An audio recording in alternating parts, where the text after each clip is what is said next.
নমস্কার।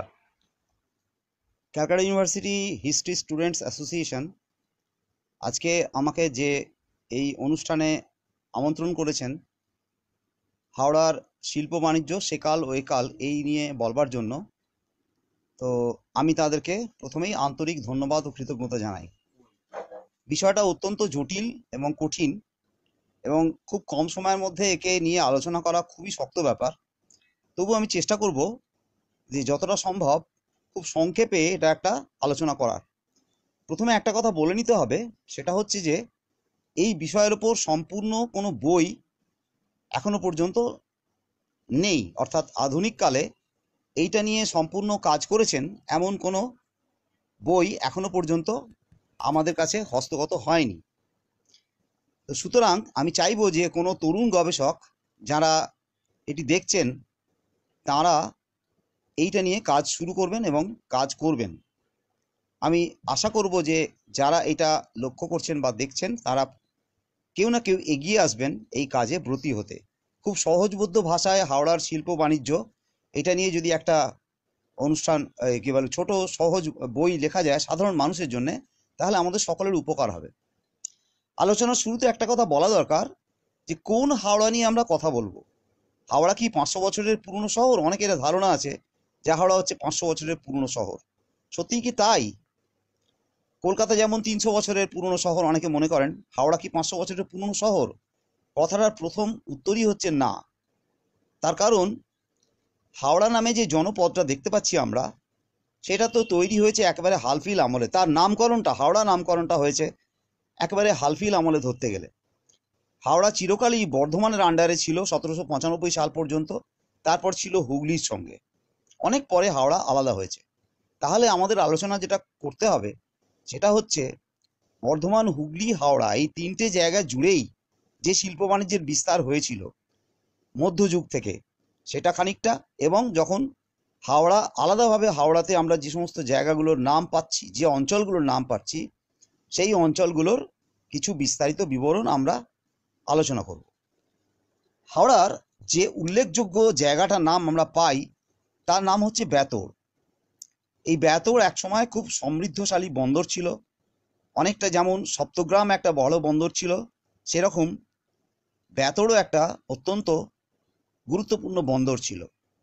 পঞ্চদশ শতকের শেষ ভাগে বা ষোড়শ শতকের প্রথম দিকে বিপ্রদাস পিপ্লায়ের মনসা মঙ্গল কাব্যে বেতড়ের উল্লেখ রয়েছে এরমভাবে: তাহার পূর্বকুল বাহি এড়ায় কলিকাতা, বেতড়ে চাপায় ডিঙা চাঁদ মহারথা।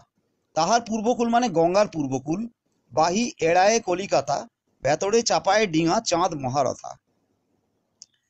চাঁদ সদাগর বেত্রচণ্ডীর পুজো দেন বেতড়ে আসার পর। এরপর মুকুন্দরামের যে চণ্ডীমঙ্গল, সেটা সপ্তদশ শতাব্দীতে লেখা। সেখানে আমরা দেখতে পাচ্ছি যে শ্রীমন্ত সদাগর, ধনপতির পুত্র, তিনি লিখছেন, আমাদের চণ্ডীমঙ্গলের কবি লিখছেন যে শ্রীমন্ত সদাগর যে ধনপতির পুত্র, সে তরায়ে চলিল তরি তিলেক না রয়, চিতপুর শালিখা এড়াইয়া যায়। কলিকাতা এড়াইল বানিয়ার বালা, বালা মানে পুত্র, বেতড়েতে উত্তরিল অবসান বেলা। তরায়ে চলিল তরি তিলেক না রয়, চিতপুর শালিখা এড়াইয়া যায়। কলিকাতা এড়াইল বানিয়ার বালা, বেতড়েতে উত্তরিল অবসান বেলা। অর্থাৎ কতগুলো নাম আমরা এখানে পাচ্ছি: চিতপুর, শালিখা, কলিকাতা এবং বেতড় অবশ্যই আমরা পাচ্ছি। মাধবাচার্যের চণ্ডীমঙ্গল, সেখানেও বেতড়ের উল্লেখ রয়েছে। ছই ঘরে বসিয়া সাধু বলে বাহবা, বেতড়েতে উপজিল সাধুর সপ্তলা। হরপ্রসাদ শাস্ত্রী এক জায়গায় একটা কমেন্ট করেছেন, অর্থাৎ মন্তব্য দিয়েছেন এই বেতড় সম্পর্কে: it was to Satgaon what Jeddah was to Mecca. অর্থাৎ মক্কা যাওয়ার পথে জিড্ডা যেমন গুরুত্বপূর্ণ, এই সপ্তগ্রাম যাওয়ার পথে বেতড়ও সেরকম গুরুত্বপূর্ণ। অন্নদা প্রসাদ চট্টোপাধ্যায়, যিনি শিবপুর কাহিনী লিখেছিলেন, তিনি একটা অত্যন্ত গুরুত্বপূর্ণ প্রবন্ধে এই বেতড়ের উৎস বা বেতড়ে যে বেত্রচণ্ডী আছেন তার উৎস সম্পর্কে আলোচনা করতে গিয়ে একটি উল্লেখ করেছেন এক জায়গায়। শিবচন্দ্র বিদ্যার্ণব, তিনি শিবপুরের খুব নামকরা পণ্ডিত ছিলেন, তিনি বলেছেন যে তার মত হচ্ছে কঙ্কাল মালিনী তন্ত্রে দেবী জয়ন্তীর উল্লেখ আছে। এই দেবী জয়ন্তীর ভৈরব হচ্ছে শিব, যার নামে শিবপুর, এবং শিবপুর হচ্ছে ওই বেতর্ড চতুরক বা বেতড়ের মধ্যেই, অর্থাৎ শিবপুর এলাকাটা বা বেত্রচণ্ডী আসলে শিবপুরেরই দেবী। বেতবনের চণ্ডী বলে তার নাম হয়েছিল বেত্রচণ্ডী, বেতবনের অধিবাসিনী, সেই জন্য নাম হয়েছিল বেত্রচণ্ডী। এবং যারা বণিক ছিলেন, যারা নৌকো করে বাণিজ্যে যেতেন, তারা বেত্রচণ্ডীর মন্দিরে থেমে পুজো দিয়ে যেতেন। এই হচ্ছে বেতড়ের ইতিহাস। অর্থাৎ বেতড়ে আমরা মঙ্গল কাব্যে বেতড়ের উল্লেখ পাচ্ছি বাণিজ্য কেন্দ্র হিসেবে। তারপর আমরা একদম স্পষ্ট করে বেতড়ের উল্লেখ পাচ্ছি 1567 সালে, 1563 থেকে 67 এই সময়ের মধ্যে একজন ভেনেশিয়ান বণিক, তার নাম সিজার ফ্রেডেরিস, তিনি একদম স্পষ্ট করে একটা উল্লেখ দিচ্ছেন যে সরস্বতী নদীর স্রোত কমে আসার জন্যে বড় জাহাজ সরস্বতীতে ঢুকতে পারছে না, তার ফলে ছোট ছোট জাহাজে করে মাল নিয়ে যেতে হচ্ছে এবং বড় জাহাজ সরস্বতী স্রোত ধরে সাতগাঁ বন্দর যেতে পারছে না বলে বেতড়ে কিছু কিছু বাণিজ্য কেন্দ্র গড়ে উঠেছে। সেগুলো সব কিন্তু টেম্পোরারি বা অস্থায়ী, অর্থাৎ ছোট ছোট চালা, খড়ের চালা বা আমরা যেটাকে ইংরেজিতে হাট বলি, একেবারে সেই ধরনের অস্থায়ী চালা। সেখানে তিনি লিখছেন, সিজার ফ্রেডেরিস লিখছেন যে আমি উড়িষ্যা থেকে বেঙ্গালার বন্দর, বেঙ্গালা কথাটা উল্লেখ করছেন, বেঙ্গালার বন্দর অভিমুখে যখন রওনা হলাম তখন দেখছি যে বেতড়ে যে বাণিজ্য কেন্দ্র, অস্থায়ী বাণিজ্য কেন্দ্র, সেখানে সুতি কাপড়, গালা, চিনি, লঙ্কা, তিল, তেল, শুকনো আমলকি, হর্তুকি ইত্যাদি এই জাতীয় জিনিসের বাণিজ্য চলছে। এরপর তিনি চলে যান বাংলাদেশের সন্দ্বীপ দ্বীপ পর্যন্ত। ফেরার পথে তিনি দেখেন যে বেতড় বন্দরে সেই সমস্ত অস্থায়ী চালাগুলো পুড়িয়ে দেওয়া হয়েছে। অর্থাৎ বেতড় বন্দরে যে বাণিজ্য কেন্দ্র ছিল, বেতড় যে বাণিজ্য কেন্দ্র ছিল তার প্রমাণ পরিষ্কার সিজার ফ্রেডেরিসের লেখায় আমরা পাচ্ছি। এবং কি ধরনের বাণিজ্য হতো, সুতি কাপড়, গালা, চিনি, লঙ্কা, তিল, তেল ইত্যাদি, সেগুলো সবই নিশ্চয়ই হাওড়া, হুগলি বা বর্ধমান এইসব জায়গাতেই উৎপন্ন হতো। এবং বাণিজ্য কেন্দ্রের যারা বণিক, তারা নৌকোপথে বাণিজ্য করার পর ছোট ছোট স্থলপথে ভেতরে সেই সমস্ত জিনিস নিয়ে বিক্রি করতেন এবং জাহাজ আসার সময়টা তারা কিন্তু খেয়াল রাখতেন। স্বামীজি, আমাদের স্বামী বিবেকানন্দ,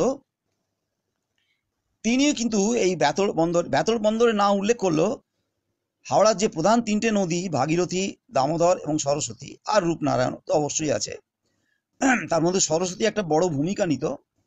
তো স্বামীজি পরিব্রাজক গ্রন্থে লিখেছেন সরস্বতীর নাব্যতা কিভাবে কমে গেছে। তিনি লিখছেন যে 1537 সাল নাগাদ সরস্বতীর মুখ বুজে গেছে, গঙ্গার নাব্যতা কমে গেছে। 1666 সালে ফরাসি পাদ্রী সুতি মানে হচ্ছে মুর্শিদাবাদের কাছে ভাগীরথীর মুখ বুজে গেছে, সেটা উল্লেখ করেছেন। এবং 1797 সালে ক্যাপ্টেন কোলব্রুক লিখছেন যে গরমকালে ভাগীরথীতে বা জলঙ্গিতে কোনো নৌকো চলছে না, অর্থাৎ বাণিজ্য করার কত অসুবিধে। তো এই হচ্ছে আমাদের হাওড়ার পূর্ববর্তী বাণিজ্যের ইতিহাস। অর্থাৎ বেতড় বন্দরে যে বাণিজ্য কেন্দ্র ছিল তার একটা প্রমাণ আমরা সিজার ফ্রেডেরিসের লেখায়, স্বামীজির লেখায় এবং গঙ্গা বা ভাগীরথীর কোর্স কি ছিল সেটা পাচ্ছি মোটামুটি। 1790 সালের দিকে আমি যদি যাই এবার, অন্ততপক্ষে 15টা এজেন্সি হাউস আছে। কিসের এজেন্সি হাউস এগুলো? আপনারা খেয়াল করবেন যে হাওড়ায় যদি বউবাজার থেকে কেউ লঞ্চে করে হাওড়ার দিকে আসেন, তাহলে দেখবেন যে ঠিক আইরিটোলা ঘাটের উল্টো দিকে যখন নৌকোটা আমাদের লঞ্চ যখন চলে আসছে হাওড়ার দিকে, তখন ডান দিকে শালকের তীরে বা বাঁধাঘাটের তীরে অনেক বড় বড় পুরনো বাড়ি পড়ে রয়েছে। ওগুলো হচ্ছে পরিত্যক্ত লবণ গোলা। হাওড়ায় একসময় এই লবণের ব্যবসা অত্যন্ত গুরুত্বপূর্ণ ছিল। সেটা 1700 থেকে 1830 এই পর্যন্ত, এবং এই ব্যবসায় বহু লোক লাভবান হয়েছেন, বহু বাঙালি ব্যবসায়ী এইটার সঙ্গে জড়িত ছিলেন। যদিও হাওড়ায় লবণ কিন্তু খুব একটা উৎপাদন হতো না। নুনেবার বলে একটা জায়গা আছে আমতার কাছে, শিবগঞ্জ, যেখানে লবণ আইন অমান্য আন্দোলন হয়েছিল, তা সেরকম কিছু ছোট জায়গাতে হাওড়ায় কিছু নুনের উৎপাদন হলেও নুন কিন্তু উৎপাদন হতো মূলত মেদিনীপুরে বা হিজলিতে। তো সেই নুন এনে জড়ো করা হতো কিন্তু বাঁধাঘাটের কাছে ওই সল্ট গোলা বা নুন গোলাগুলোতে। তারপর সেখান থেকে আস্তে আস্তে চলে যেত বাইরে। এই নুনের ওপরে, নুনের ব্যবসায় বাঙালিরা তো বটেই, ইংরেজরা প্রভূত পরিমাণ লাভ করেছিল। আপনারা সকলেই জানেন, এটা নতুন করে বলার কিছু নেই, যে নীল চাষ এবং নুন চাষ এই দুটোই কিন্তু অত্যন্ত লাভবান চাষ ছিল একটা সময়। নীল চাষ হাওড়ায় হয়েছে কিনা সে নিয়ে বিতর্ক থাকতে পারে। আমি পরে একটা রিপোর্টে 1845 সালের একটা জায়গায় রিপোর্টে পাচ্ছি কিছু জমিতে নীল চাষ হয়েছে, সেটা আমি পরে আলোচনা করছি, আসছি। কিন্তু হাওড়ায় নীল চাষ হতো। হাওড়ায় নুনের যে গোডাউন, সেই গোডাউনগুলো এখনো রয়েছে। সাম্প্রতিককালে রেল একটা সিদ্ধান্ত নিয়েছে যে একটা বড় গোডাউনকে মিউজিয়ামে রূপান্তরিত করবে। যাই হোক, তো ওই 1790 থেকে আর 1830 পর্যন্ত মোটামুটি এই নুন ব্যবসার একটা রমরমা ছিল। তারপর আস্তে আস্তে নুনের ব্যবসায় ভাটা পড়ে, বা আস্তে আস্তে নুনের ব্যবসায় সোজা কথা লাভ কমে যায়। এই প্রসঙ্গে আমি একটা খুব গুরুত্বপূর্ণ কথা বলবো, যেটা অনেকের কাছেই জানা নেই। সেটা হচ্ছে 1881 সালে হাওড়ার মাজু গ্রামের একজন ভদ্রলোক, তার নাম অভয়চরণ দাস, তিনি অত্যন্ত গুরুত্বপূর্ণ একটি বই লিখলেন, the Indian riot, land tax and famine, permanent settlement and famine. 661 পাতার একটা মহাগ্রন্থ তিনি লিখলেন, এবং সেই গ্রন্থে তিনি দেখালেন যে কিভাবে নুনের ওপর ইংরেজরা ট্যাক্স চাপিয়েছিল। এটা হয়তো অনেকেই জানেন যারা ইতিহাস পড়াশুনো করেছেন, যে লবণ আইন অমান্য আন্দোলন হয়েছিল 1930 সালে। কিন্তু কেন লবণ আইন অমান্যটা, কেন নুনের ওপরে এত ভয়ঙ্কর ট্যাক্স চেপেছিল, সেটা কেমন, সেটা ওই অভয়চরণ দাস তার বইতে দেখিয়েছেন। যে মানুষের আয় যদি 10 টাকা হতো, তাহলে তার 7.5% ট্যাক্স দিতে চলে যেত, নুনের ট্যাক্স দিতে চলে যেত। সাধারণ মানুষ নুন খেতে পারতো না, নুন খাওয়ার উপায় ছিল না। তার কারণ একটা বড় ধরনের জায়গা ইংরেজরা কভার করে দিয়েছিল, মানে বেড়া দিয়ে দিয়েছিল। এই বেড়ার বাইরে নুন উৎপাদিত হবে এবং সেই নুন চলে আসবে চালান হয়ে এখানে। আশ্চর্য ঘটনা, এখনো পর্যন্ত এই বইটা প্রাসঙ্গিক। 1881 সালের অভয়চরণ দাসের এই বইটা অত্যন্ত প্রাসঙ্গিক, কারণ এর ভেতর প্রচুর পরিমাণে গুরুত্বপূর্ণ তথ্য রয়েছে। এবং সেই বইতে তিনি দেখিয়েছেন যে ওই নুনের ট্যাক্সের কারণে এই প্রবাদটা, নুন আনতে পান্তা ফুরোয়, এটার উৎপত্তি হয়েছে।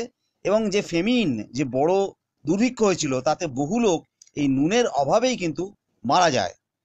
অর্থাৎ দুর্ভিক্ষের একটা বড় কারণ ছিল নুনের অভাব, এইটা আমার বক্তব্য। সেইটাকে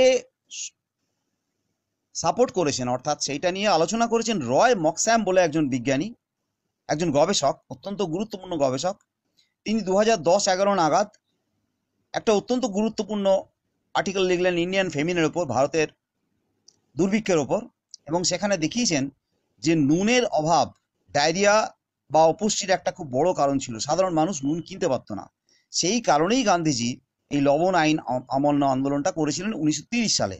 এবং হাওড়াতে ওই লবণ আইন অমান্যকারী আন্দোলনকারীরা তারা কিন্তু চলে গেছিলেন শিবগঞ্জে, আমতার কাছে শিবগঞ্জে, এই আইন ভাঙতে। সুতরাং এই হচ্ছে হাওড়ার নুনের ব্যবসার একটা ছোট চিত্র। কিন্তু আমি একটা কথা পরিষ্কার করে বলি, সেটা হচ্ছে এই নুন, হাওড়ায় নুনের ব্যবসা, নুন গোলা প্রচুর থাকলেও কারা এই নুন গোলার মালিক ছিলেন বা কী ধরনের ব্যবসা হতো, সেই নিয়ে কিন্তু আলাদা করে কোনো বই বা কোনো আলোচনা আমার চোখে পড়েনি। তো আমি সকলকেই আবার অনুরোধ করছি, যারা শুনছেন তাদের মধ্যে যদি কেউ এটা নিয়ে আগ্রহী হন, খুব ভালো হয়। তার কারণ নুনের ব্যবসার ওপর অনেক বই আছে, কিন্তু শুধু হাওড়াতে নুনের ব্যবসা কতখানি লাভবান ছিল সেইটা আমাদের আলোচনা কেন্দ্রবিন্দু। ময়ূক দাস একটা প্রশ্ন করেছেন, আমি প্রশ্নটার উত্তর দেব নিশ্চয়ই। যে সরস্বতী মজে যাওয়া ব্যবসার ভাটায় পরিণতি হওয়ার একটা বড় কারণ, অবশ্যই একটা বড় কারণ। কিন্তু আমি সকলকেই একটা অনুরোধ করব, যে প্রশ্ন যেগুলো আছে, আমার যেহেতু বলতে হচ্ছে টানা টানা একটানা, আপনারা প্রশ্নগুলো শেষকালে আমাকে করতে পারেন, অথবা পরের দিকে আমার ইনবক্সে গিয়ে আমাকে জানতে পারেন। মাঝখানে প্রশ্ন করলে আমার একটু অসুবিধা হবে। হ্যাঁ, কেউ কিছু মনে করবেন না প্লিজ। এবার আমি একটা 1845 সালে সার্ভে ম্যাপের উল্লেখ করব, যেখানে আমরা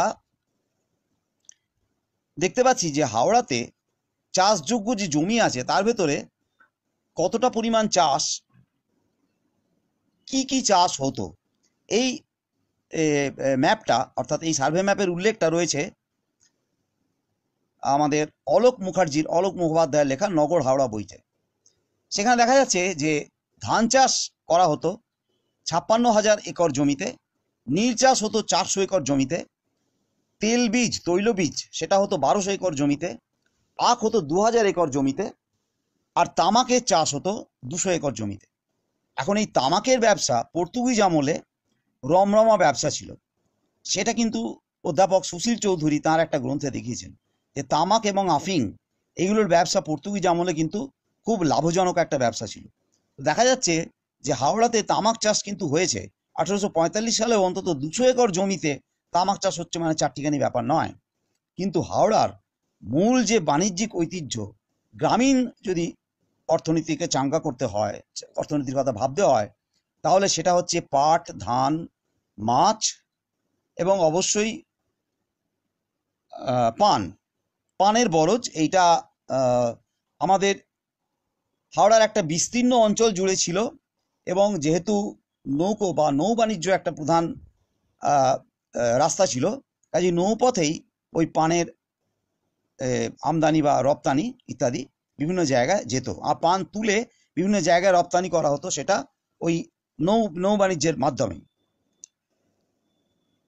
হাওড়াতে কিন্তু গ্রামীণ হাওড়ায় বিশেষত আমতা বা বাগনান বা অন্যান্য ডোমজুড় ইত্যাদি বিভিন্ন জায়গায় পাট চাষের একটা ভয়ানক প্রবণতা ছিল এবং পাটের অত্যন্ত দাম ছিল। সেটা পরের দিকে আমরা আসছি আলোচনা।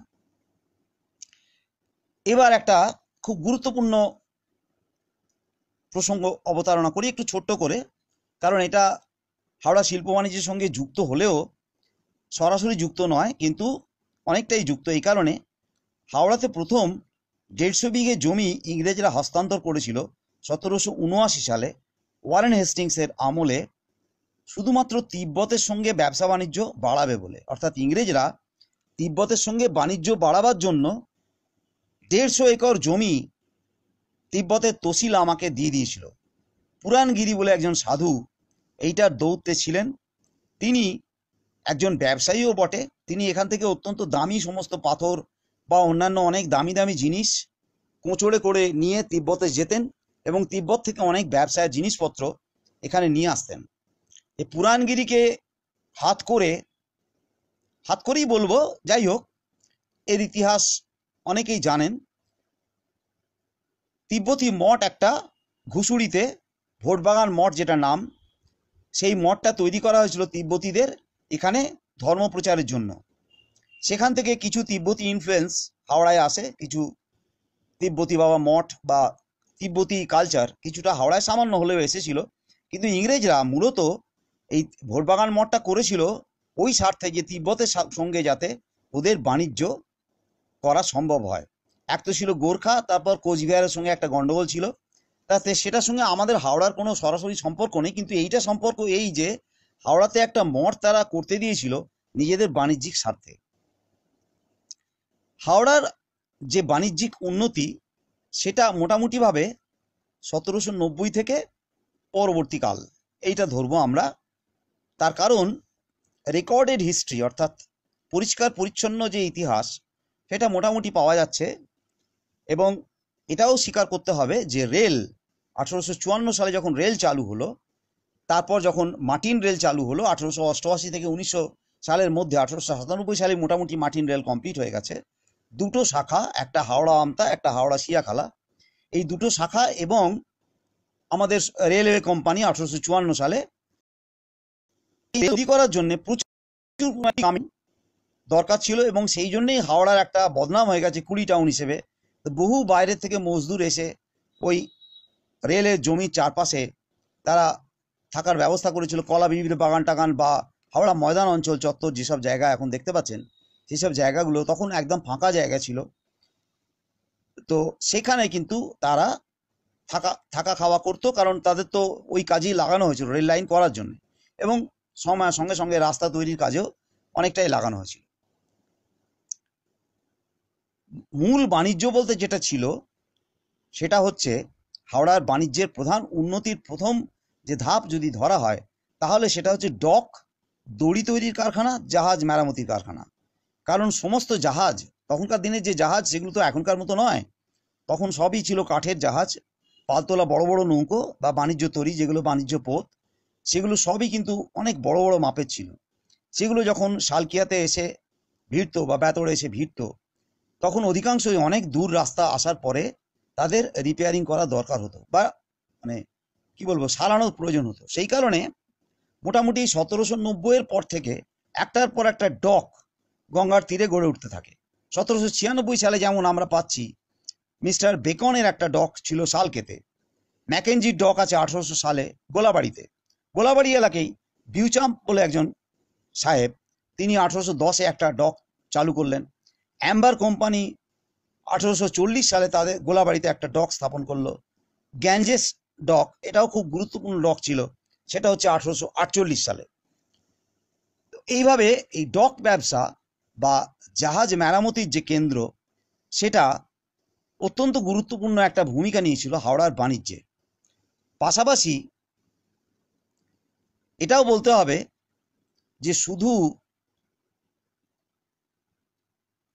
মানে আমি বলতে চাইছি ব্রাহ্মণ ছাড়া অন্যান্য জাতের লোকেরা এই ডক শিল্পে যেমন ছিলেন, কিছু ব্রাহ্মণেরাও কিন্তু এই ডক শিল্পে যথেষ্ট সুনাম অর্জন করেছিলেন। জয়নারায়ণ সাঁতরা, রামকিনু সরকার, কালীকুণ্ডু, যার নামে কালীকুণ্ডু লেন, এই সমস্ত মানুষ, এরা ডক ব্যবসায় সেকালে অত্যন্ত সুনাম অর্জন করেছিলেন। আরেকজনের নাম না বললেই নয়, তিনি নিমাই সাধন বসুর পূর্বপুরুষ, তার নাম ঈশান চন্দ্র বোস। 1851 সালে তিনি ইসি বোস অ্যান্ড কোম্পানি নামে স্টিভেডার বা জাহাজ ব্যবসায় নেমেছিলেন। ঈশান চন্দ্র বোসের আদি বাড়ি ছিল আমতায়, সেখান থেকে উনি হাওড়ায় চলে আসেন এবং হাওড়া থেকে তার ব্যবসা কিন্তু চালু করেন, এবং উনি বরাবর কিন্তু হাওড়াতেই ছিলেন, কলকাতায় যাননি। হাওড়ার ব্যবসায়ী কিন্তু বিভিন্ন জায়গায় ব্যবসা করেছেন, সুনামের সঙ্গে ব্যবসা করেছেন। তো উনিও জাহাজ ব্যবসার সঙ্গে যুক্ত ছিলেন, স্টিভেডার ছিলেন। সেই ব্যবসা ওদের এখনো আছে বংশ পরম্পরায়, কিন্তু অনেকটা আস্তে আস্তে সময়ের সঙ্গে সঙ্গে কমে গেছে। টুটু বোসকে আপনারা জানেন, স্বপন সাধন বসু ওই পরিবারেরই লোক, তিনিও কিন্তু ওই স্টিভেডার কোম্পানি মানে স্টিভেডার ব্যবসা বা জাহাজ ব্যবসার সঙ্গে যুক্ত। এরপর হাওড়াকে বলা হতো একসময় হাওড়া শেফিল্ড।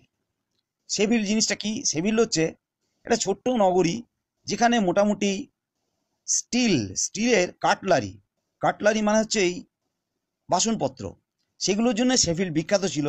আর ছিল শেফিল্ডের ঘরে ঘরে, শিল্প বিপ্লবের পরবর্তীকালেই এটা ঘটেছিল, শেফিল্ডের ঘরে ঘরে ছোট ছোট কারখানা ছিল, সেখানে অত্যন্ত সূক্ষ্ম মানের, অত্যন্ত উন্নত মানের বেশ কিছু জিনিসপত্র তৈরি হতো। সেই শেফিল্ড কিন্তু এখন গোটাটাই প্রায় মিউজিয়ামে পরিণত হয়েছে। অর্থাৎ যে সমস্ত কারখানা ওখানে ছিল বা যে সমস্ত কাটলারির জিনিসপত্র তৈরি হতো, সেগুলো ওরা মিউজিয়াম বানিয়ে রেখে দিয়েছে। দুর্ভাগ্যবশত আমাদের হাওড়ার শেফিল্ড নামটা এখন আর বিশেষ কিছু শোনা যায় না, কিন্তু ঘরে ঘরে এখনো ওই ধরনের ছোট ছোট কলকারখানা কিন্তু রয়েছে। বহু কারখানা হাওড়াতে এখনো টিকিয়ে রেখেছে নিজেদের অস্তিত্ব, কিন্তু সময়ের স্রোতে স্রোতে যেহেতু সময়ের সঙ্গে সঙ্গে তাদের চাহিদা বদলে গেছে, অনেক কিছু জিনিস আধুনিকীকরণের সঙ্গে সঙ্গে অনেক কিছুই বদলে গেছে, তার ফলে খানিকটা ভাটাও পড়েছে সেই ব্যবসায়। যাই হোক, হাওড়ার বাণিজ্যে খুব বড় একটা ভূমিকা ছিল বার্ন কোম্পানি নাম আমরা যারা মোটামুটি সকলেই জানেন। বার্ন স্ট্যান্ডার্ড কোম্পানি নামটা অনেক পরে হয়েছে, এটা 1920-21 সাল নাগাদ চেঞ্জ হয়েছে, নামটা পাল্টেছে। কিন্তু বার্ন কোম্পানি আসলে তৈরি হয়েছিল 1771 সালে, অনেক পরে। তারপর 1870 সাল নাগাদ ওরা ওদের কারখানাটা হাওড়ায় নিয়ে আসে। তাই রেল চালু হওয়ার পর থেকে রেলের ওয়াগন তৈরির একটা বড় বরাত ছিল বার্ন কোম্পানি, এবং বার্ন কোম্পানি হাওড়ায় খুব বড় ধরনের একটা আমাদের কি বলবো ওই কর্ম সংস্থানের সুযোগ ইত্যাদি এইটা করে দিয়েছিল, খুব বড়। আর একটা ব্যবসা ডক ব্যবসার পাশাপাশি যেটা ছিল সেটা হচ্ছে দড়ির কল অত্যন্ত উন্নত মানের ছিল, এবং আমরা আবজনের যে ম্যাপ 1792-93 সালে পাচ্ছি, সেখানে কিন্তু মিস্টার স্টলকার্ট বলে একজনের উল্লেখ রয়েছে, যার নামে এখনো সালকিয়াতে একটা রাস্তা রয়েছে স্টলকার্ট লেন। এই স্টলকার্ট দড়ির ব্যবসায় কিন্তু খুব নাম করেছিলেন। তিনি বিদেশি ছিলেন, কিন্তু তার সমাধি ফলকটা পাওয়া গেছে, এখনো দেখতে পাবেন, সেটা গেলে খুব মজার ব্যাপার। স্টলকার্টের সমাধি ফলকটা রয়েছে কিন্তু হাওড়া ময়দানের কাছে সেন্ট টমাস চার্চের মধ্যে। আমি দেখে এসেছি এবং ছবিও তুলে নিয়ে এসেছি। স্টলকার্ট লেন এখনো রয়েছে, কিন্তু স্টলকার্টের অস্তিত্বটা আস্তে আস্তে মুছে গেছে, শুধু আছে ওই সমাধি ফলকটাই। যাই হোক, আমঠি কোম্পানির দড়ি কল ছিল, সেটা হচ্ছে কোথায় জানেন? শিবপুরে দীনবন্ধু কলেজ আছে, ঠিক দীনবন্ধু কলেজের আগে একটা পুলিশ লাইনের মাঠ আছে, ওইখানে আমঠি কোম্পানির একটা বিরাট শিল্প তালুক ছিল। বিস্কুট কোম্পানি ছিল, দড়ি কল ছিল, প্রথম দিকে দড়ি কল ছিল, তারপরে ওরা অনেক রকম ব্যবসায় নেমে আসে। তো যাই হোক, তো সুতো কল ছিল হাওড়ায় 1797 সাল নাগাদ আমরা পাচ্ছি। সালকে থেকে রামকৃষ্ণপুরে গঙ্গার ধার বরাবর প্রচুর সুতো কল রয়েছে। গঙ্গার ধারেও যেটা আছে তা নয়, ভেতর দিকেও রয়েছে। এখানে প্রচুর ব্রাহ্মণ, যেমন ভগবান ব্যানার্জি, রামচন্দ্র চ্যাটার্জি, গোবিন্দ বাণুজ্যে, বিশ্বনাথ বাণুজ্যে, এইসব বিখ্যাত তখনকার ব্যক্তিরা, তারা এই সুতো কলগুলো চালাতেন। ঘুষুড়িতে কিছু সুতো কল ছিল, শালকিয়ার দিকে কিছু সুতো কল ছিল, শিবপুরে কিছু সুতো কল ছিল। তো তুলো চাষ হতো রাজবলহাটে, আমতার দিকে, সেখান থেকে সুতো তৈরি হয়ে এখানে চলে আসতো। রাজবলহাটের কাপড়ের অত্যন্ত সুনাম ছিল। এরপর আর একটা খুব গুরুত্বপূর্ণ ব্যবসা ছিল, সেটা হচ্ছে cotton mill. Bauria cotton mill আপনারা সকলেই জানেন, এটাও অনেক পুরনো, 1880 নাগাদ তৈরি হয়েছে। আরতি কটন মিল দাসনগরে অনেক পরে তৈরি হয়েছে। ধুসুড়িতে একটা কটন মিল ছিল, ভিক্টোরিয়া কটন মিল, সেটাও অনেক পরে তৈরি হয়েছে। তো সুতরাং জাহাজ নির্মাণ শিল্প, দড়ি শিল্প, তার পাশাপাশি হলো সুতো কল, এর সঙ্গে আরো অনেক কিছুই ছিল। যেমন ময়দা কল ছিল। ময়দা কল মানে হচ্ছে ফ্লাওয়ার মিল, এটা আসছি পরে। পাট শিল্পের যে প্রসার, সেটা হলো 1835 সালের পর থেকে। 1835-এর পর থেকে আস্তে আস্তে পাট শিল্পের উন্নতি ঘটতে লাগলো, এবং গ্যাঞ্জেস মিল প্রচুর পরিমাণে পাট কাজে লাগিয়ে তাদের কারখানায় 1860 থেকে 75 বিশাল ব্যবসা করেছিল। পাশাপাশি পাটকল যেমন তৈরি হলো, পাটকলের সঙ্গে সঙ্গে জুট প্রেস মানে ওই পাটগুলোকে চেপে দড়ি বানানোর কাজে বা ব্যাগ বানানোর কাজে, চেপে, যে মানে প্রেস মানে চাপ দিয়ে শুরু করে ফাইবারের মতন তৈরি করা, সেটাও কিন্তু চালু হলো। এম্পাওয়ার ফ্লাওয়ার মিল, যেটা বলছিলাম, ময়দা কল, Bengal flour mill, Howrah flour mill, মনার ফ্লাওয়ার মিল বা ফোর্ট উইলিয়াম ফ্লাওয়ার মিল, এগুলো সবই কিন্তু হাওড়ার শিল্পের ঐতিহ্যকে বহন করে। ফ্লাওয়ার মিল আমি নিজেও দেখেছি আমার এই 60 বছর বয়সে, শিবপুরে, যেখানে আপনারা এই দ্বিতীয় হুগলি সেতুকে নামতে দেখছেন, শিবপুর শ্মশানঘাটের কাছে একটা খুব নামকরা জায়গা, তার নাম অবনী মল। যারা হাওড়ার লোক নন তাদের জন্য আমি পরিচিতির জন্য এটা বলছি, যে দ্বিতীয় হুগলি সেতু, যেটা বিদ্যাসাগর সেতু, সেখান থেকে যখন আপনি টোল ট্যাক্সের দিকে আসছেন, টোল ট্যাক্সের কাছে নামার সময় ডান দিকে তাকালেই দেখতে পাবেন, কলকাতা থেকে হাওড়ার দিকে আসার সময় ডান দিকে তাকালে দেখতে পাবেন অবনী মল হয়েছে। ওই অবনী মলটা ছিল আসলে একটা ফ্লাওয়ার মিল বা ময়দা কল। তেলকল ছিল, তেলকল ঘাট কোথায়? তেলকল ঘাট হচ্ছে হাওড়া পুলিশ মানে হাওড়া হসপিটাল থেকে সোজা গঙ্গার দিকে যে জায়গাটা, রাস্তাটা গেছে, সেটা তেলকল ঘাট। ওখানে কি ছিল? ওখানে 1830 সাল নাগাদ যেসব কোম্পানির একটা তেল কল ছিল। ঘুষুড়ি এবং শালকেতেও তেল কল ছিল। 1809 সালে সাঁতরাগাছিতে একটা খুব বড় মাপের তেল কল তৈরি হয়েছিল। কাঠছেড়াই কল ছিল স্টুয়ার্ট সাহেবের, সেটাও ছিল বিভিন্ন জায়গায়। স্টুয়ার্ট সাহেব খুব নামকরা বাণিজ্যপতি ছিলেন সেকালের, তারও একটা কাঠছেড়াই কল, সেটাও ছিল রামকৃষ্ণপুরে। আমাকে যেটা বলতেই হবে সেটা হচ্ছে, হাওড়ায় প্রথম ইন্ডাস্ট্রিয়াল হাব বা এক জায়গায় অনেকগুলো কারখানা তৈরি করার যিনি মূল উদ্যোক্তা, যিনি নয় যারা, তাদের মধ্যে দুটি নাম বিশেষভাবে উল্লেখযোগ্য। তার কারণ এই রকমভাবে হাব তৈরি করার পরিকল্পনা পরবর্তীকালে কিন্তু আর কেউ করেনি। তাদের একজনের নাম উইলিয়াম জোন্স বা গুরু জোন্স, আর একজনের নাম আলামোহন দাস, যার নামে দাসনগর।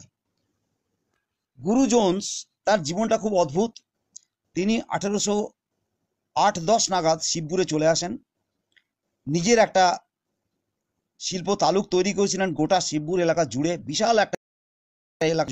নিজের নৌকো করা, নিজের অ্যালবিয়ন ঘাট বলে নিজের একটা ঘাট ছিল, অ্যালবিয়ন মিল বলে একটা লোহার কারখানা করেছিলেন, পেতলের স্ক্রু তৈরির কারখানা করেছিলেন। সবচেয়ে বড় কথা হচ্ছে জাহাজের যে পাল, মানে নিম্নমানের পাল বা নিম্নমানের দড়ি হলে সেই জাহাজ টিকবে না। উনি উন্নত মানের ক্যাম্বিস দিয়ে, দেশীয় প্রযুক্তিকে কাজে লাগিয়ে, দেশীয় মজুরদের কাজে লাগিয়ে একটা গোটা জায়গা জুড়ে শিবপুরে প্রথম শিল্প তালুক তৈরি করে দেখিয়ে দিয়েছিলেন যে ব্যবসা করা যায়। তার মানে ওইখানে তিনি তৈরি করেছিলেন অ্যালবিয়ন মিলস, যেটা অনেক ব্যবসা করেছিল। অ্যালবিয়ন স্ক্রু হাউস, পেতলের স্ক্রু, কাগজ কারখানা করেছিলেন। কাগজ মানে হচ্ছে ইংরেজরা যুদ্ধের সময় যে কার্টিজ ব্যবহার করত, সেই কার্টিজে এক ধরনের কাগজ লাগতো। তো ইংরেজ সরকার ওই গুরু জোন্সকে দায়িত্ব দেয় যে আপনি ওই কার্টিজ পেপার তৈরি করুন। গুরু জোন্স খুব উন্নত মানের কার্টিজ পেপার তৈরি করে তাদেরকে দিয়েছিলেন। গুরু জোন্স আর একটা খুব বড় কাজ করেছিলেন হাওড়ার শিল্প বাণিজ্যের ক্ষেত্রে। সেটা হচ্ছে যে ওনাকে ইংরেজ সরকার একটা সার্ভের কাজে নিযুক্ত করেছিল। সেই সার্ভেটা কি, রাজমহল পাহাড় থেকে সাগরদ্বীপ পর্যন্ত এলাকা খুঁজে বার করো কোথায় মিনারেল আছে, মিনারেল মানে খনিজ পদার্থ আছে। তার জন্য ওকে টাকা দেওয়া হয়েছিল এবং সহকারী দেওয়া হয়েছিল। উনি বিস্তীর্ণ এলাকা খুঁজে, বিভিন্ন জায়গা খুঁজে একটা জায়গা চিহ্নিত করলেন, সেই জায়গাটার নাম রানীগঞ্জ, এবং সেইখানে তিনি অত্যন্ত উন্নত মানের কয়লার সন্ধান পেলেন। তার এই যে সার্ভে, এই সার্ভে রিপোর্টটা 1829 সালে গ্লিনিংস ইন সায়েন্স বলে একটা পত্রিকায় প্রকাশিত হয়েছিল। সেইটা আমি পরবর্তীকালে বঙ্গানুবাদ করেছি, যদি কেউ চান আমি পরে তার মেলে বা ইত্যাদি দিয়ে দেবো। অত্যন্ত গুরুত্বপূর্ণ সেই পেপার। সেই সার্ভে রিপোর্টটাতে তিনি সরকারকে অনেক রকম সাজেশন দিয়েছিলেন যে কোথায় কোথায় কী ধরনের খনিজ পাওয়া যায়, এবং বাংলা সরকার তো বটেই, ভারত সরকারও অত্যন্ত উপকৃত হতো। তিনি হাওড়ার মানুষ নন, কিন্তু হাওড়ার উন্নতির জন্য তার অবদান অনস্বীকার্য। এবার যেটা ঘটলো সেটা হচ্ছে তিনি রানীগঞ্জে বর্ধমানের রানীর কাছ থেকে 133 বিঘে জমি পাট্টা নিলেন, দিয়ে নিজের কারখানা তৈরি করলেন, কয়লা কারখানা। আরও যেটা করলেন সেটা হচ্ছে দেশীয় মাঝি মাল্লাদের কাজে লাগিয়ে দু ধরনের নৌকো তৈরি করলেন, একটা একটু কম জরি, একটা একটু বেশি জরি। এই দু ধরনের নৌকো দিয়ে তিনি বিভিন্ন সময়ে রানীগঞ্জ থেকে আমতায় একটা বন্দর বলে যে জায়গা আছে, সেখানে একটা কোল ডিপো চালু করলেন। ওই কোল ডিপোতে রানীগঞ্জ থেকে কয়লা এনে জড়ো করা হতো। তারপর যখন বর্ষা চলে যেত, শুকনো মরশুমে বর্ষার পরে সেই কয়লা ওই আমতা থেকে কলকাতায় উনি এনে ব্যবসা করতেন। গুরু জোন্স খুব অল্প বয়সে মারা যান, 1821 সালে, মাত্র 44 বছর বয়সে উনি মারা যান। তার আগে উনি যে কাজটা করে গেছিলেন সেটা অত্যন্ত গুরুত্বপূর্ণ। সেটা হচ্ছে উনি শিবপুর বি কলেজের স্থপতি ছিলেন বা আর্কিটেক্ট ছিলেন। যাই হোক, তো তিনি জীবৎকালে 7,000 মন থেকে 17,000 মন কয়লা ওই রানীগঞ্জ থেকে আনতে সক্ষম হয়েছিলেন।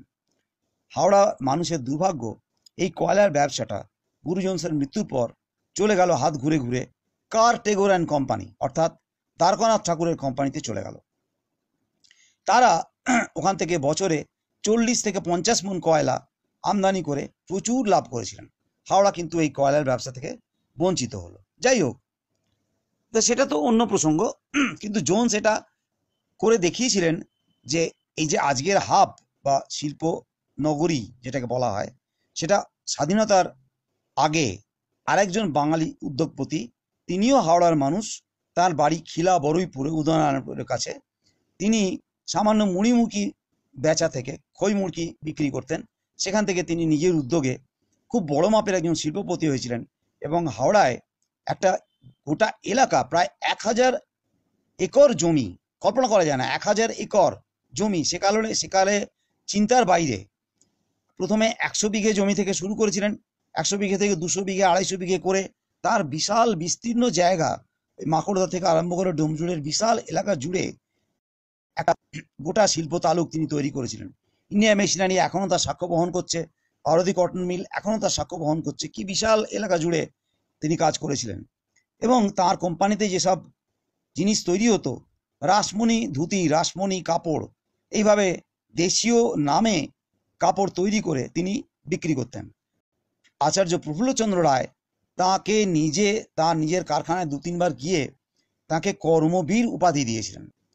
যে কোনো কারণেই হোক, স্বাধীনতার পর আলামন দাস নিজে সবটা করেছেন আমি সেটা বলবো না, অনেকেরই সাহায্য ছিল, তার বন্ধু বান্ধব ইত্যাদি অনেকেই সাহায্য করেছিলেন, কিন্তু উদ্যোগপতি হিসেবে অবশ্যই তিনি প্রধান ভূমিকা নিয়েছিলেন। তো যে কোনো কারণেই হোক 1969 সাল নাগাদ তার ব্যবসায় অত্যন্ত ভাঁটা পড়ে যায়, এবং তারপর যেটা আমি বলছিলাম যে নকশাল আন্দোলন আমাদের হাওড়ায় একটা বাণিজ্যের ক্ষেত্রে বিরাট ক্ষতি করেছে, সেইটায় অনেক কারখানা আস্তে আস্তে বন্ধ হয়ে যায় এবং ব্যবসাগুলো আস্তে আস্তে কমে যেতে থাকে। তো যেটা বলছিলাম যে বার্ন কোম্পানি রেলের ওয়াগন তৈরি করত। সেই সময় রেরোল বার্ন বলে একটা কোম্পানি ছিল, তারা সুইচ গিয়ার তৈরি করত। ভাবাই যায় না, রেরোল বার্ন ওই 1890-এর দশকে সুইচ গিয়ার তৈরি করেছে, কারখানা, বড় কারখানা, এবং যথেষ্ট পরিমাণ লোক সেখানে কাজ করত। শালিমার রোপ ছাড়া গ্যাঞ্জেস রোপ, তারাও উন্নত মানের দড়ি তৈরি করত। প্রিন্টিং মানে পেন্টিং রঙের কারখানা ছিল। গ্যাঞ্জেস পেন্টিং অত্যন্ত কি বলে দামি রঙের কারখানা ছিল। প্রিন্টিং মানে ছাপাখানার যে ব্যবসা, সেটাও ছিল গ্যাঞ্জেস প্রিন্টিং। শালিমার পেন্টস অত্যন্ত উন্নত মানের রঙের কারখানা ছিল, সেটা মানে নাম শুনেছেন শালিমার পেন্টসের। বেলুড়ে অ্যালুমিনিয়াম কারখানা ছিল। গেস্কিন উইলিয়ামস অত্যন্ত নামকরা একটা কারখানা মধ্য হাওড়ায়। স্যাঙ্কি তার একটা সহযোগী কারখানা। এর পাশাপাশি টার্নার মরিসন ছিল, রেমিংটন ছিল, গডরেজ ছিল, ইন্ডিয়া মেশিনারি তো বললাম, বিনানি মেটাল ছিল, ব্রিজ অ্যান্ড রুফ ছিল, এরকম বহু কারখানা। এবং টিকিয়াপাড়া, দাসনগর, বেলিয়াস রোড, এই সন্নিহিত গোটা অঞ্চলে প্রচুর পরিমাণে লেদ মেশিন এবং ইঞ্জিনিয়ারিং শিল্প, এইটা 1930-এর দশকের পর থেকে অনেক বেশি পরিমাণে গড়ে উঠেছে। 1930-এর দশক বললে ভুল হবে, আরও আগে 1900 গোড়ার থেকেই এইগুলো, রেল যত প্রসার লাভ করেছে তত রেলের যন্ত্রাংশ এবং অন্যান্য ইঞ্জিনিয়ারিং শিল্পের যন্ত্রাংশ হিসেবে এই কারখানাগুলো আস্তে আস্তে বৃদ্ধি লাভ করেছে। শিবপুরে যেমন 1867 সালে আমার মনে পড়ছে কিশোরীলাল মুখার্জি তিনি আয়রন ওয়ার্কস চালু করেছিলেন। তো এখনো পর্যন্ত হাওড়ায় ফাউন্ড্রি কারখানা অত্যন্ত গুরুত্বপূর্ণ ভূমিকা পালন করছে। এখনো ফাউন্ড্রি প্রচুর রয়েছে। ইঞ্জিনিয়ারিং ইন্ডাস্ট্রির মধ্যে এরকম ছোট ছোট লেদ মেশিন আছে বা ছোট পাওয়ার প্রেস আছে, এরকম কারখানা এখন অজস্র রয়েছে। এখনো তারা পুরোপুরি উঠে গেছে এ কথাটা বলা যাবে না। হাওড়ার আরেকটা খুব গুরুত্বপূর্ণ শিল্প ছিল কাগজ শিল্প। সেটা হতো বালিতে, শুনলে অবাক লাগবে, এবং 1867 সালে বালিতে এই কাগজ কলটা তৈরি হয়েছিল। তা তা নিয়ে ছড়াই চালু হয়ে গেছিল, কাগজ কলম কালি এই তিনে বালি, অর্থাৎ প্রবাদ বাক্য পরিণত হয়েছিল বালির কাগজ। পাশাপাশি যে কথাটা বললে নয়, সেটা হচ্ছে আমতার মৈনান গ্রামে মবিন আলী, তিনি 3 পুরুষের কাগজের ব্যবসা চালিয়েছেন দীর্ঘদিন ধরে। সে কাগজটা আবার অন্যরকম কাগজ, সেটা হচ্ছে ব্লটিং পেপার অথবা হ্যান্ডমেড পেপার। এটা কিন্তু আমাদের কাছে অত্যন্ত গৌরবের যে আমতায় একটা ফ্যামিলি সে একক কৃতিত্বে একটা কাগজের কারখানা চালিয়েছে। এখন তাদের অবস্থা খুব খারাপ। তালাচাবি শিল্প ছিল বড়গাছিয়াতে, সন্তোষপুর, হাটাল। 70-80 বছর আগেও অত্যন্ত উন্নত মানের তালাচাবি তারা সাপ্লাই দিয়েছে আমাদেরকে। হাওড়ার যে নিজস্ব শিল্প, যে শিল্পে হাওড়ার অত্যন্ত সুনাম, সেটা হচ্ছে পোলো বল তৈরি। এটা 1862 পর থেকে বাগ পরিবার ওখানে পোলো বল তৈরি করতেন। পোলো বল বিদেশে রপ্তানি হতো। আগে যে পোলো বল তৈরি হতো ওখানে ওই গ্রামে, দেউলপুর, বাগনানের কাছে একটা গ্রাম আছে দেউলপুর বলে, সেই দেউলপুর গ্রামে যে পোলো বল তৈরি হতো সেটা অত্যন্ত নিম্নমানের ছিল। তারপরে বাগ মহাশয় অনেক উন্নত প্রযুক্তি বলবো না, উন্নত বুদ্ধি খাটিয়ে বাঁশের কুঁড়োকে, বাঁশকে চেরাই করে বাঁশের কুঁড়ো দিয়ে এক ধরনের পোলো বল তৈরি করতে শুরু করেন, এবং সেটা অত্যন্ত নামী ব্যবসায় পরিণত হয়। তা এখন তো পোলো খেলার চল আস্তে আস্তে কমে গেছে, সুতরাং সময়ের সঙ্গে সঙ্গে সেই ব্যবসাগুলো আস্তে আস্তে ভাটা পড়েছে। পাঁচলায় পরচুলা শিল্পের একটা খুব অত্যন্ত সুনাম আছে। উলুবেড়িয়াতে শাটলকক তৈরির একটা কারখানা, সেটাও এখন চাহিদা অনেক কমেছে, কারণ ওই আধুনিক চীনা বল চলে আসার পর বা অন্যান্য আরো উন্নত মানের বল আসার পর থেকে উলুবেড়িয়াতে কিন্তু ওই শাটলককের কারখানাও আস্তে আস্তে অনেকটাই লাভের মুখ কম দেখছে। আর যদি মিষ্টির কথা বলেন তাহলে আমতা ডোমজুর বাদ দিয়ে বলা যাবে না, কারণ কলকাতার যত বড় বড় দোকানের মিষ্টির কারিগর তারিক ঘোষ তিনি তো হাওড়ার লোক। যত বড় বড় আমাদের ধরুন ভীমনাগ, ভীমনাগের যারা মিষ্টির কারিগর কলকাতার সমস্ত কারিগর কিন্তু এই আমতা ডোমজুরের লোক। আমতার পান্তুয়া বিখ্যাত। তো মিষ্টি শিল্প যদি বলতে হয় হাওড়াতে, তাহলে মিষ্টি শিল্প হাওড়া কিন্তু এখনো পর্যন্ত অনেকটা সুনাম ধরে আছে। ডোমজুড়ে অন্নপূর্ণা মিষ্টান্ন ভাণ্ডার, ওখানে আমতায় মনসা মিষ্টান্ন ভাণ্ডার এখনো পর্যন্ত অনেক উন্নত মানের মিষ্টি তৈরি করছে। যদিও বিদেশি পরশুরামের লাড্ডু ফাড্ডু ইত্যাদি চলে এসছে, মানে বিদেশি বলবো না, সরি, মানে আমাদের বাঙালি জাতি ছাড়া অন্য জাতের লোকেরা এই ব্যবসায় এসছে, কিন্তু বাঙালি তার সুনাম কিন্তু অক্ষয় রেখেছে এখনো পর্যন্ত। তো এই মোটামুটি একটা ছোট আলোচনা আমি খুব সংক্ষেপে করছি, আমার গলা বসে আসছে, শরীর খুব খারাপ। তো আমাদের মোটামুটি এই ছিল হাওড়ার পুরনো ঐতিহ্য, অর্থাৎ ডক, দড়ি, রং, লোহার কারখানা, পাশাপাশি পানের বাণিজ্য, তালাচাবি তৈরি করা, কাগজের বাণিজ্য, এইসবের সঙ্গে সঙ্গে রেলের যন্ত্রাংশ নির্মাণ। আর বিশেষত যেটা বলার দরকার সেটা হচ্ছে এই যে ছোট যে হাবগুলো রয়েছে, অর্থাৎ দাসনগর এলাকাকে ঘিরে যে যন্ত্রাংশ তৈরির কারখানাগুলো রয়েছে, সেই কারখানায় শ্রমিক সরবরাহ করার জন্যেই মূলত মার্টিন রেল চালু করা হয়েছিল। এবং মার্টিন রেল ইতিহাস লক্ষ্য করলে দেখা যাবে প্রথম দিকে কিন্তু মার্টিন রেল যথেষ্ট পরিমাণে লাভ করেছে, লাভজনক সংস্থা হিসেবেই চালু হয়েছিল।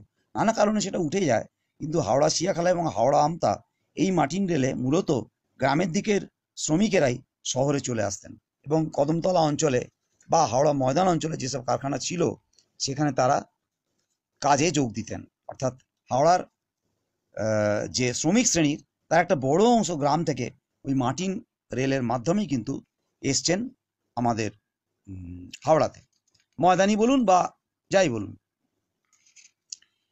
এবার যেটা বলার কথা সেটা হচ্ছে কালপ্রবাহে আধুনিকীকরণ যত হতে লাগলো, যত উন্নত মানের কাপড় তৈরি হতে লাগলো, যত উন্নত মানের পাট যখন উঠে গেল, নাইলন এলো বা প্লাস্টিক এলো, তখন আস্তে আস্তে জুট মিলগুলো ধুঁকতে শুরু করেছে। তার আগে থেকেই জুট মিলগুলো ধুঁকতে শুরু করেছে আধুনিকীকরণ না হওয়ার জন্যে।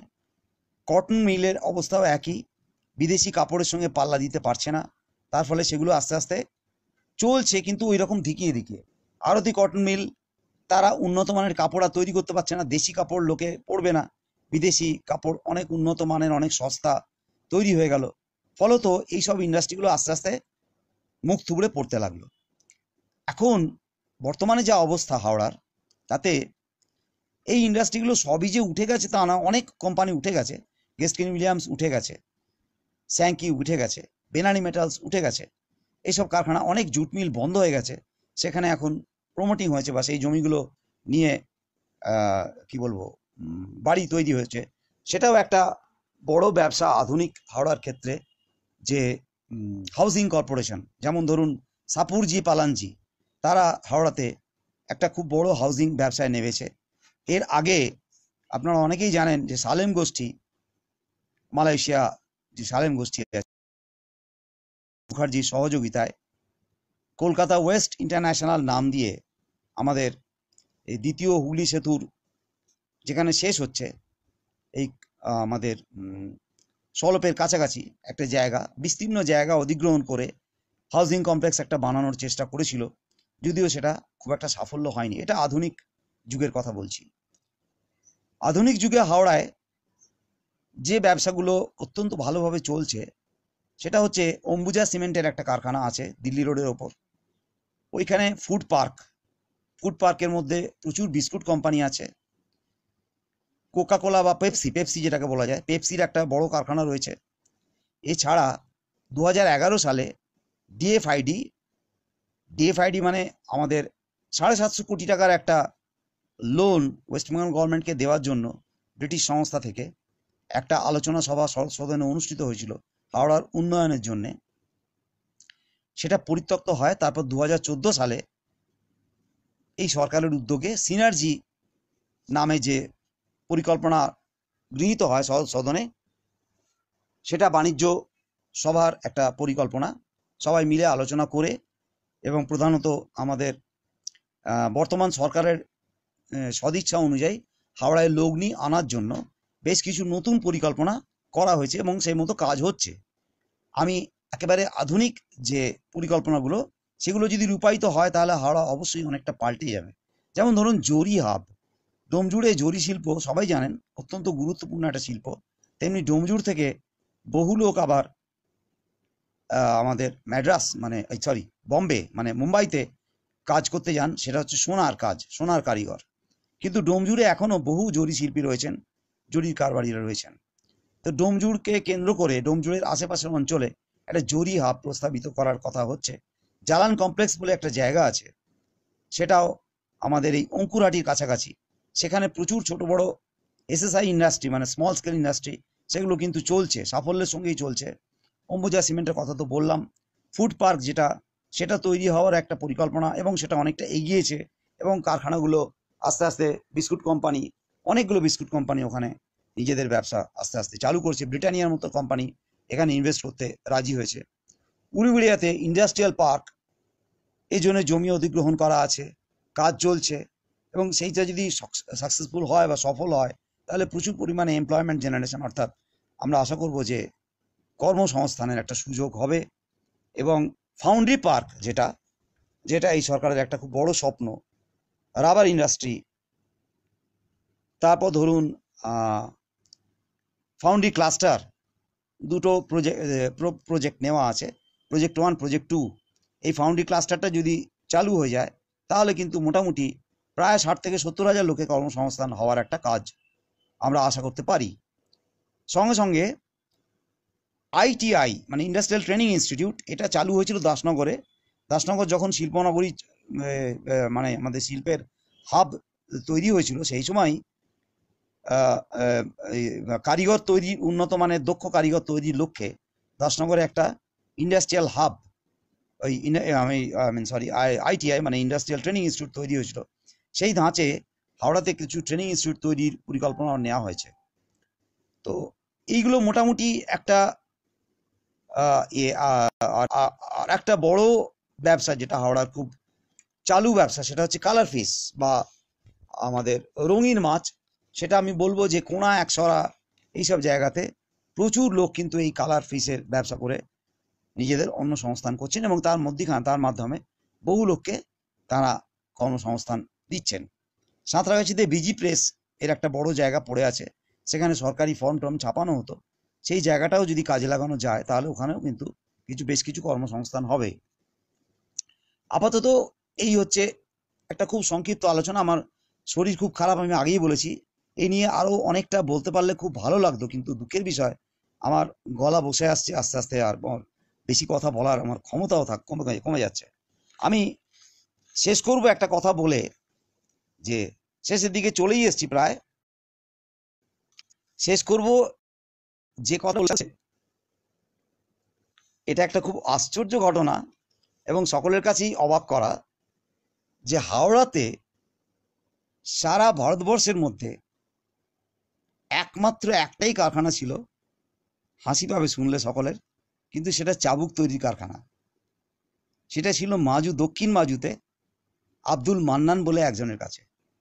তার 4 পুরুষের ব্যবসা, আমি সেটা নিজে গিয়ে দেখে এসেছি। চাবুক আগে ইংরেজ আমলে তো কাজে লাগতো মানুষকে মারার জন্য এবং ক্ষতি করার জন্য, তো যে কোনো কারণেই হোক তারা চাবুক তৈরি করতেন। এছাড়া চাবুক সার্কাসে ব্যবহার হতো। এই চাবুক শিল্প যে খুব উন্নত শিল্প তা আমি বলবো না, কিন্তু এটার গুরুত্বটা এই যে এই চাবুকটা সারা ভারতবর্ষে আর কোথাও তৈরি হতো না আব্দুল মান্নানের পরিবার ছাড়া। যদি বা হতো তার কিন্তু কোয়ালিটি বা গুণমান অত্যন্ত ভালো মানের ছিল না, মোটেই ছিল না। কিন্তু আব্দুল মান্নানের তৈরি করার চাবুক সারা পৃথিবীতে, এমনকি জার্মানি ইটালিতেও রপ্তানি হয়েছে। সে কাগজ আমি দেখেছি। কলকাতায় যে কলেজ স্ট্রিটে খেলার দোকান ছিল, সেইটা শুনলে হয়তো আপনারা হাসি পাবে যে চাবুক নিয়ে এখন কথা বলার কি আছে।